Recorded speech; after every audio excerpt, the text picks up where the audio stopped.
यही में जब माता रानी लिखिया हो तो कैसे बालक अबोध करके आग्रह करके बुलाओ था हो तनी सुमिरन में आजा महादरिया हो तनी सुमिरन में आजा महादरिया लइका द्वार करता तनी सुमिरन में आजा महादरिया लइका द्वार करता और का कहता हई हाथना सभा हाथना भीड़ जुटल बा तापन लाख बचाए खातिर कैसे बुलावता आके बचाई जा पगरिया हो आके बचाई जा पगरिया हो लइका द्वार करता तनी सुमिरन में आजा महादरिया लइका द्वार करता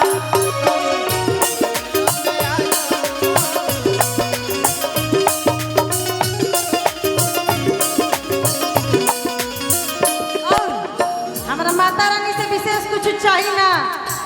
बस थोड़ा आशीर्वाद दे दी आ जैसे रउआ सब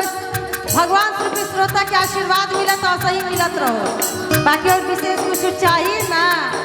कैसे कहत दिया देख के दुलारवा ममता के अचरा में लाल पेटी हो देख के दुलारवा ममता के अचरा में लाल पेटी कि देख के दुलारवा ममता के धीरे धीरे चलत रहे आ अचरा में लाल पेटी हो काहे कि अब जैसनो बानी पापी बानी माई होई त राउ हम बेटिए नु त बेटी से का भेदभाव करे के बा पगलू हिया चंदा हर माई हिया दा हर बेटी हो पगलू हिया चंदा हर माई हिया दा हर बेटी हो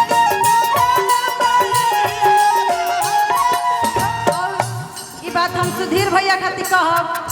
कि जैसे माता रानी उनका आशीर्वाद कर बनैले बैठ तो हम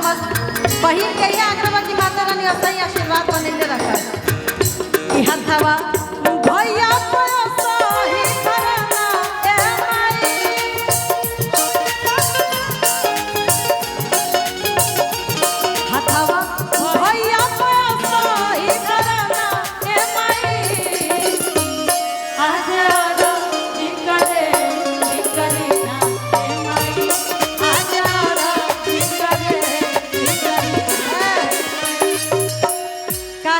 काहे कि जानत है कि ओकर बेटी के दुनिया में कोई पूछवाई नहीं के खाली माई के सिवा आ कैसे कहत दिया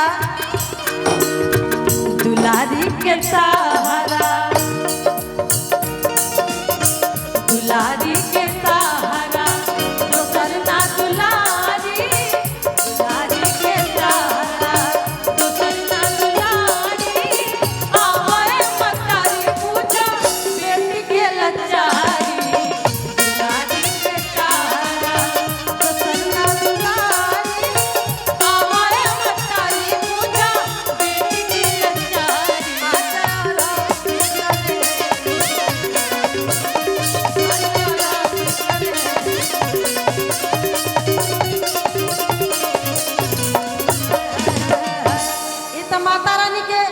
खाली हाजिरी लगा देनी है काहे कि बहुत कलाकार वालों आई एगो रउआ लोग खातिर एगो गीत सुना के बाकी हम माइक भैया के दे केहू भी कलाकार के गावत एगो गीत रउआ सब सुन ले बनी जानू कि के करम तो बाजे कना की से ताक दी अरे जान जाई पिया तो पानी उनकर नाप दी पिया वालों के सही रंगदार रहे के चाहिए मेहरारू खाती कैसे कहत दिया कि अरे साहब ना हम के करो बात बड़ी बड़ी आ केहू के न शासन अब चली घड़ी घड़ी काहे कहती हम केहू के बात सही भाई अरे मिलल है जब राजा राजा जाने लगो मजा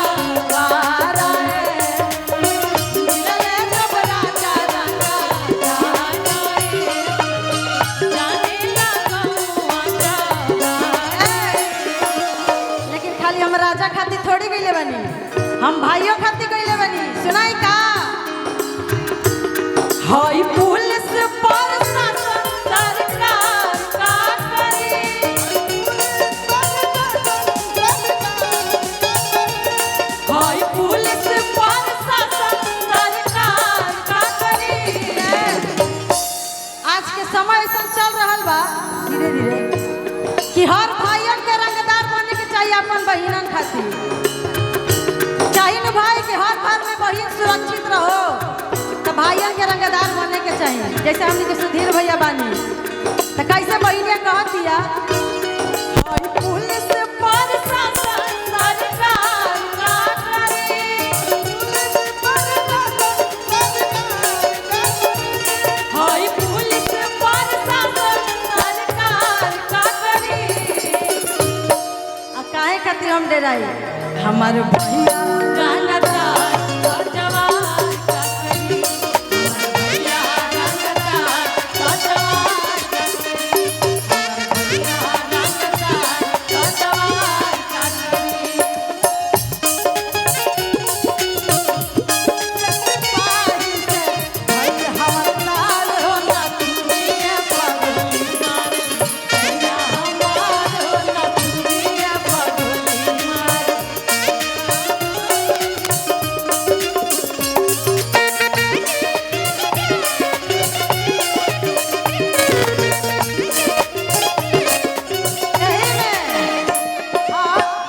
भैया के बुलाओ तनी मंच पे आ जेती तो बढ़िया रही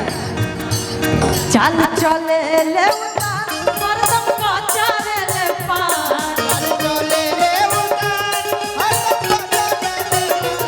चल चले ले उतार परदम का चारे ले पार आया था ना हमार भैया के बोलवाला बा कि सगर फिरी बातों का रंग बाज भैया